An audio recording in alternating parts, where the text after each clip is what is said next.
Le rêve de Théodoric était de réunir l'Empire romain dans sa forme originale, dans un moment historique dans lequel il était divisé en deux grands blocs à l'est et à l'ouest, donnant à Rome l'importance qu'elle méritait.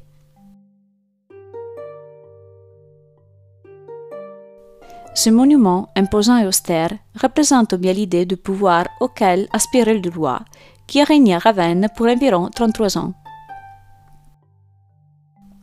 Le mausolée fut construit près de la nécropole barbare et se compose de blocs de pierre calcaire de l'Istrie qui donnent une grande luminosité au monument.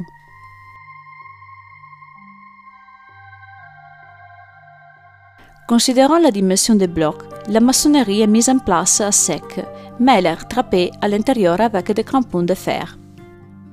Au début, le bâtiment était isolé, mais il a été incorporé comme un oratoire autour du Xe siècle à un monastère bénédictin appelé Sancta Maria ad Farum.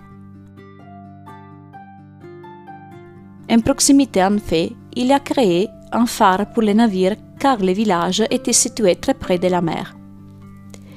Les traces du phare ont été perdues depuis le XIIe siècle, tandis que le couvent a été démoli au XVIIe siècle, reconduisant le mausolée à son état original d'isolement. Pendant le Moyen Âge, il est devenu un lieu de sépulture, similaire à ce qui s'est passé au Panthéon à Rome. Il a ensuite été oublié dans une mesure telle que pendant les siècles des Lumières, l'étage inférieur semblait être totalement enterré à raison de l'inondation permanente des rivières qui entouraient la ville. Le tombeau se compose de 3 éléments clairement visibles et distincts, la partie supérieure, la partie inférieure et la couverture monumentale. L'étage inférieur, à 10 faces, est marqué par de nombreuses niches entourées par des arcs plein cintre immenses, qui rappellent la tradition de l'architecture romaine classique. L'intérieur est accessible à partir d'une de ces niches et est présenté avec un plan croix grecque. Probablement, c'était le lieu de sépulture pour les restes de la famille impériale. L'étage supérieur a toujours 10 faces et n'est pas naturellement lié à l'inférieur. Dehors, vous pourrez remarquer quelques encastres qui semblent suggérer la présence de colonnes, probablement avec la fonction d'alléger visuellement leur structure. La seule décoration présente constamment dans le mausolée est un modèle appelé pince, qui est typique des tribus barbares.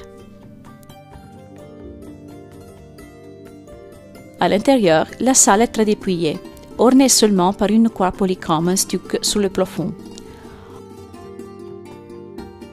Au centre du milieu, il y a un grand sarcophage à bassin, un porphyre rouge, qui contient les restes mortels de Théodoric. La raison de l'absence de lien entre un étage et l'autre du mausolée semble être celle de préserver le corps du roi, non seulement des actes de nature, de vandalisme, mais aussi des inondations fréquentes et des débordements qui assiégeaient la ville romagnole.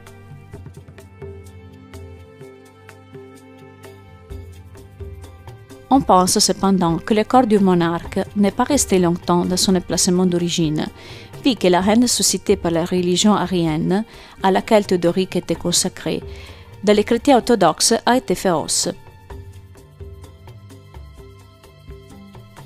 Ce qui frappe les visiteurs est la couverture monumentale constituée d'un seul bloc de pierre d'Istrie, travaillé avec 1 mètre d'épaisseur et 11 mètres de diamètre, et le poids estimé d'environ 300 tonnes. Impressionnante non seulement la quantité de travail qui a eu lieu à entailler le dôme, mais également pour le transport sur l'Adriatique au moyen d'un radeau colossal. Tout autour du toit, il y a 12 perrons et au-dessous, il y a les noms de 8 apôtres et 4 évangélistes, dont la fonction ainsi que décorative était celle de fournir un accrochage pour la corde de support pendant le traitement et la pose. La difficulté d'une telle entreprise, clairement visible à l'intérieur de la chambre de la mort, se manifeste aussi par la longue fissure sur le dôme. Le choix particulier de la couverture, comme les restes de l'œuvre, fait référence à une coupe architecturale romaine classique.